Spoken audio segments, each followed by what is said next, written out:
Million solvation podcast के 10वें episode में आपका स्वागत है। जब इस्राएल में राजाओं का दौर शुरू हुआ तब भी ईश्वर ने अपने लोगों को अकेला नहीं छोड़ा। वो उन्हें तैयार कर रहे थे उस वादा किए हुए उद्धारकर्ता के आने के लिए। और ये काम उन्होंने एक खास तरीके से किया, नबियों को भेजकर। जब भी लोग पाप में फंस जाते और ईश्वर के रास्ते से भटक जाते, नबी आते और उन्हें वापस खींच लाते। ईश्वर उन्हें अपनी आत्मा से भर देता और चमत्कार करने की ताकत देता, ताकि सबको पता चले कि ये सच में ऊपर से आए हैं।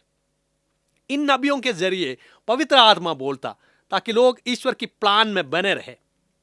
नबी ईश्वर के धड़कते दिल की तरह थे, उसकी दया और न्याय की जिंदा आवाज। वे दुनिया को ईश्वर की नजर से देखते, ऐसे नजर जो गरीबों के लिए पिघल जाती थी और पाप बर्दाश्त नहीं कर सकती थी। लोग जब ईश्वर से दूर हो जाते, नबी उन्हें कानून की याद दिलाते।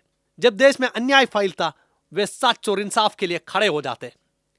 राजा जब गलत रास्ते पर जाते, नबी ठड़क कर टोकते, कभी जान देकर भी। महल हो या गली, दोनों जगह एक ही स्वर्गीय हिम्मत के साथ बोलते। कुछ नबी जैसे एलिया और एलीशा ने कमाल के चमत्कार किए, बीमार को ठीक किए, मुर्दों को जिंदा किया, आसमान से आग बरसाई या भूखों के लिए रोटी बढ़ा दी। कुछ जैसे आमोस और मिका ने गरीबों पर जुल्म और बिना दया के धर्म के ढोंग के खिलाफ चिल्लाया। होशिया अपनी तकलीफ से ईश्वर के नरम दिल को दिखाया, याद दिलाया कि ईश्वर का प्यार कभी नहीं टूटता, भले इंसान का प्यार टूट जाए। और फिर आया बड़े नबी यशायाह, यिर्मयाह, एजकीएल, दानियेल, जिन्होंने साफ साफ मसीह के आने की भविष्यवाणी की।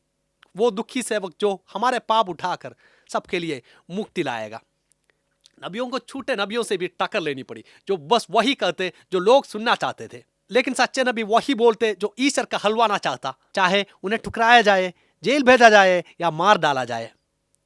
बागी वक्त में वे ईश्वर की दया के गवाह थे और उस दुनिया में सच के रखवाले जो अक्सर झूठ को बढ़ावा देती थी।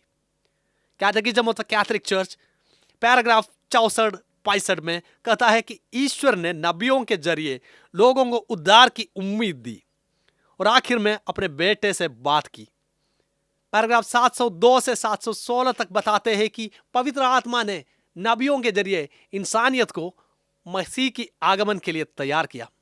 हर भविष्यवाणी अंधेरे में एक टिमटिमाती रोशनी थी, ये याद दिलाने के लिए कि ईश्वर ने अपने लोगों को कभी नहीं त्यागा।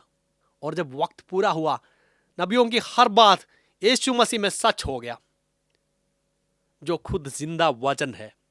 उनमें भविष्यवाणी इंसान बन गई, उनमें ईश्वर का संदेश शरीर धारण कर आया। वही आत्मा जो नबियों से बोला आज भी बोल रहा है, हमें सच, इंसाफ, पवित्रता और प्यार की तरफ खींच रहा है। अगले एपिसोड में फिर मिलते हैं, तब तक ईश्वर का आशीर्वाद आपके साथ रहे। शुक्रिया।